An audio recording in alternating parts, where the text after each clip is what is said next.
تو آپ صلی اللہ علیہ وسلم نے مردوں کی تعریف کی کہ جو نوبل ہیں، جو اچھے ہیں، وہ کبھی نہیں ماریں گے. اب آپ دیکھیے کہ ہر شخص کو ایک وہ مل گیا نا انسینٹیو اچھا ہونے کا. یہ ایک تربیت کا طریقہ تھا. تو انہوں نے اپنے ہاتھ ویسے ہی روک لیے ہوں گے کہ مردانگی کی شان کے خلاف ہے کہ بات بے بات پہ بیوی کو مارا جائے اور یہی ایک طریقہ ہو کسی کی اصلاح کا. تو وہ رک گئے. روکنے کا طریقہ تھا. معاویہ کہتے ہیں بازی کہ میں نے نبی صلی اللہ علیہ وسلم سے عرض کیا یا رسول اللہ صلی اللہ علیہ وسلم، ہم اپنی عورتوں کے کس حصے میں آئیں اور کس حصے کو چھوڑیں؟ یعنی شوہر بیوی کے تعلق کی بات ہو رہی. یہ بھی ایک بہت آج کے دور کا، ہر دور کا مسئلہ ہے، لیکن آج کے دور میں اور بھی گمبھیر ہوتا چلا جا رہا ہے بہت سی چیزوں سے ایکسپوز ہونے کی وجہ سے. تو کیا جائز حد ہے اور کیا نہیں ہے؟ فزیکل ریلیشن شپ کے لیے کس حصے کو استعمال کیا جا سکتا ہے، کس کو نہیں، یہ سوال تھا. تو اس پر آپ صلی اللہ علیہ وسلم نے فرمایا تمہاری بیوی تمہارا کھیت ہے، تم اپنے کھیت میں جہاں سے چاہو آؤ.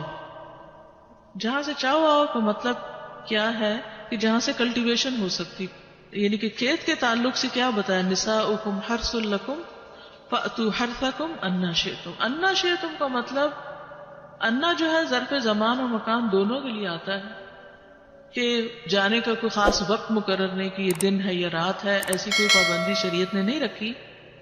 اور اسی طرح جب کھیت کہہ کے بیوی کو بتایا گیا تو اس میں اس کی یعنی کہ اس کی قدر و قیمت اور اس کی حفاظت اور اس کی سرسبزی اور خوشحالی اور وہ ساری چیزیں اپنی جگہ ہیں.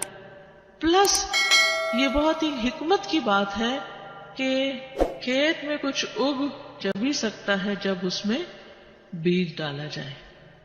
تو اب شوہر بیوی کے ساتھ کیسا تعلق قائم کرے کہ اولاد پیدا ہو سکے؟ وہ اورل سیکس سے تو نہیں ہو سکتا، وہ اینل سیکس سے بھی نہیں ہو سکتا. obviously understood ہے کہ انا کا مطلب یہاں کیا ہے. ٹھیک ہے، یعنی یہ وہ باتیں ہیں کہ جن کو بہت لفظوں کو کھول کھول کے نہیں بولا جا سکتا، لیکن اٹس انڈرسٹوڈ. تو آپ نے کہا جہاں سے چاہو، یعنی کوئی رکاوٹ نہیں، ممانعت نہیں. اس کا یہ مطلب نہیں کہ ناجائز حدود فلان کے کہو کہ اس کی بھی ممانعت نہیں. البتہ جب تم کھاؤ تو اسے کھلاؤ. یعنی کہ شوہر خود آؤٹنگ ڈائننگ کے لیے چلا جائے اور بیوی کو کہے کہ بس گھر میں ہی پکا لو اپنے لیے اور کھا لو، خود صرف دوستوں کے ساتھ رہے. دس از ناٹ رائٹ.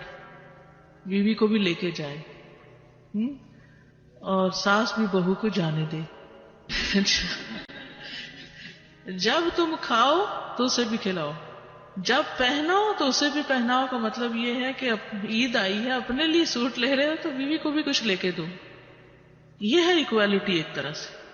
اس کے چہرے پہ نہ مارو، اسے گالیاں مت دو، ابیوز نہیں کر سکتے. اور اسے قطع تعلقی اگر کرو، یعنی ویسے تو نہ کرو لیکن اگر کرو تو گھر کی حد تک رکھو. کک آؤٹ نہیں کرو، اس کو گھر سے باہر نہیں پھینکو، گھر سے نہیں نکالو. کیونکہ بعض شوہر کہتے ہیں نا، فون پہ کہہ دیتے ہیں گھر چلی جاؤ ماں باپ کے، میں تب گھر میں داخل ہوں گا، آؤں گا ہی نہیں. یہ غلط ہے، ایسے نہیں کرنا چاہیے.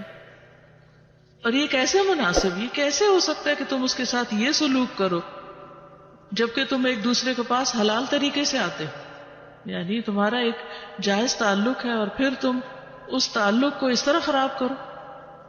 تو بیوی کو مارنے سے متعلق جو قرآن اور حدیث کی روشنی میں جو حکم ہے وہ سامنے. پھر اسی طرح غلام کو مارنے کی ممانعت ہے. نوکر کو، غلام کو، اس کو بھی نہیں مارنا چاہیے. ابو مسعود بدری سے روایت ہے کہ میں اپنے غلام کو کوڑے کے ساتھ مار رہا تھا کہ میں نے اپنے پیچھے سے آواز سنی، اے ابو مسعود جان لو. اور میں غصے کی وجہ سے آواز سمجھ نہ سکا، یعنی ایسے مار رہا تھا کہ مجھے نہیں سمجھ آئی کہ کس نے پکارا مجھے. جب وہ میرے قریب ہوئے تو وہ رسول اللہ صلی اللہ علیہ وسلم تھے اور آپ فرما رہے تھے جان لو ابو مسعود، جان لو ابو مسعود. کہتے ہیں میں نے اپنے ہاتھ سے کوڑا پھینک دیا تو آپ نے فرمایا جان لو ابو مسعود. یعنی آپ بار بار فرما رہے تھے اللہ تم پر زیادہ قدرت رکھتا ہے تمہاری اس غلام پر قدرت سے. یعنی جتنا تم اس غلام پہ قدرت رکھتے ہو اللہ اس سے زیادہ تم پہ قدرت رکھتا ہے، یعنی تمہیں مارے گا. کہتے ہیں کہ میں نے عرض کیا اے اللہ کے رسول صلی اللہ علیہ وسلم میں اس کے بعد کبھی غلام کو نہیں ماروں گا، اور بعض روایت میں آتا ہے کہ انہوں نے آزاد کر دیا۔ ابو عمر زازان سے روایت ہے، کہتے ہیں کہ ہم لوگ ابن عمر کے پاس تھے، انہوں نے اپنے غلام کو بلایا جسے انہوں نے مارا تھا، انہوں نے اس کی پیٹھ کھول کر دیکھی، کہا کیا تمہیں تکلیف ہو رہی ہے؟ اس نے کہا نہیں۔ اس کے بعد ابن عمر نے غلام کو آزاد کر دیا اور ایک تنکا زمین سے اٹھایا اور کہا کہ مجھے اس کا اتنا بھی اجر نہیں ملے گا جتنا اس تنکے کا وزن ہے۔ میں نے کہا ابو عبد الرحمن آپ ایسے کیوں کہہ رہے ہیں؟ انہوں نے کہا کہ میں نے رسول اللہ صلی اللہ علیہ وسلم کو فرماتے ہوئے سنا، جو شخص اپنے غلام کو بے قصور یعنی حد شرعی کے علاوہ مارے یا اس کے چہرے پہ تمانچہ مارے تو اس کا کفارہ ہی کہ اسے آزاد کر دی۔ کفارہ ہے، اس آزادی کا ثواب کوئی نہیں تنکے برابر بھی۔ یعنی بعض اوقات ہم سمجھتے ہیں بڑی نیکی کی، لیکن اس میں تو چھوٹ بھی جائے تو وہ بھی بہت بڑی بات۔ صحابہ کرام جو تھے وہ خاص طور پر اس سے محتاط رہتے اور غلاموں سے درگزر کرتے تھے۔ ابو لیلہ کہتے ہیں کہ سلمان رضی اللہ عنہ نکلے، وہ اپنی سواری کو چارہ کھلاتے تھے تو وہ ہودے سے گرتا رہتا۔ ہودہ کیا کہتے ہیں؟ وہ چیز محمل باسکٹ کہہ لیں جس میں اس کا چارہ رکھ کے دیا جاتا۔ اس پر انہوں نے اپنے خادم سے کہا اگر مجھے قصاص کا خوف نہ ہوتا تو میں تمہاری پٹائی کرتا کہ تم نے ایسی چیز کیوں جانور کے آگے رکھی۔ تو مطلب یہ کہ اگر میں تمہیں ماروں گا تو مجھے بھی مار پڑے گی، اس لیے میں تمہیں مار نہیں رہا، ورنہ جو حرکت تم نے کی ہے اس میں تمہیں مار پڑنی چاہیے۔ نماز پڑھنے والے غلام کو نہ مارنا۔ ابو امامہ سے روایت ہے کہ رسول اللہ صلی اللہ علیہ وسلم خیبر سے واپس آئے تو آپ کے پاس 2 غلام تھے۔ حضرت علی رضی اللہ عنہ نے کہا اے اللہ کے رسول صلی اللہ علیہ وسلم ہمیں بھی ایک غلام دے دیں۔ آپ نے فرمایا جو چاہتے ہو لے لو۔ انہوں نے کہا آپ میرے لیے پسند کریں۔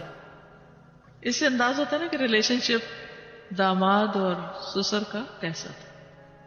آپ صلی اللہ علیہ وسلم نے فرمایا یہ لے لو، اس کو مارنا نہیں، کیونکہ میں نے خیبر سے واپس آتے ہوئے اسے نماز پڑھتے دیکھا ہے اور مجھے نمازیوں کو مارنے سے منع کیا گیا ہے۔ آپ صلی اللہ علیہ وسلم نے دوسرا غلام ابو ذر کو دے دیا اور اس کے ساتھ خیر و بھلائی اور حسن سلوک کرنے کا حکم دیا۔ پھر ایک دن پوچھا ابو ذر میں نے جو تمہیں غلام دیا تھا اس کا کیا حال ہے؟